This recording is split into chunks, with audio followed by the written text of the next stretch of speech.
Nasema jijengee mazoea, iko ndio kichwa cha somo. Jijengee mazoea ya kujiombea na kujinenea au kujitamkia baraka na yaliyo mema.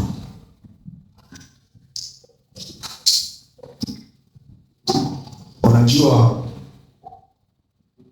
mwanadamu ya kupasa kila itwapo leo kujitabiria wewe mwenyewe kabla ya kutabiriwa, kujinenea wewe mwenyewe kabla ya kunenewa, kujiumbia wewe mwenyewe kabla ya kuumbiwa, kwa sababu hivi vyote ukitegemea kwa wanadamu hautofika na hautaweza kufanikiwa, kwa sababu si wote wanaokutakia yaliyo mema.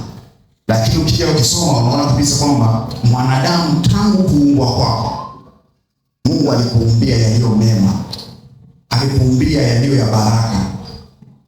Amen. Yaani baraka tele zilishaumbiwa ndani yako, mema yalishaumbiwa ndani yako. Lakini shida iko wapi? Kwa nini tunaishi chini ya laana? Kwa nini bado tunaathirika? Yaani athari za maisha yetu siku ya leo mpaka hivi leo, ikiwa negative au positive, yametokana na maneneo. Yametokana na maneneo. Aidha umejinenea wewe au ulionenewa na wengine. Maneno unayoyatamka yana nguvu ya kuumba na kuleta matokeo katika maisha yako.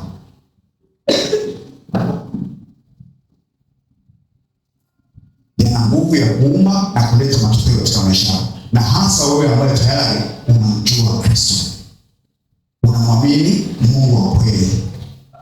Maneno ya mwanadamu yana nguvu. Unaweza kusema kwa nini yana nguvu? Na mara nyingi tunapuuzia sana katika masuala ya usemi. Maneno yetu, ndimi zetu hatuzipi kikomo cha maneno ya kuongea. Hazina mipaka. Tunaongea na vitu tunavyojisikia na tunaona ni hali ya kawaida. Lakini kumbe katika ulimwengu wa roho kuna vitu vinaumbika kulingana na maneno yetu. Kuna mambo mengi yanaumbika kulingana na maneno yetu. Unajua kunena ni rahisi sana. Unaweza kunena ukaona umenena kawaida. Ndio ile ndio nasema kwamba katika ulimwengu wa roho kuna kitu kinaumbika. Na unaweza kunena jambo fulani ambalo ni la ajabu ambalo linaweza likakuharibia maisha yako. Kwa mfano, nikajitamkia mimi ni maskini.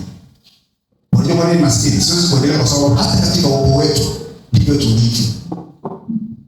Sikushanielewa. Mimi ni mtu wa kuumwa presha. Huu ni ugonjwa wetu. Katika ulimwengu wa roho kinaumbika.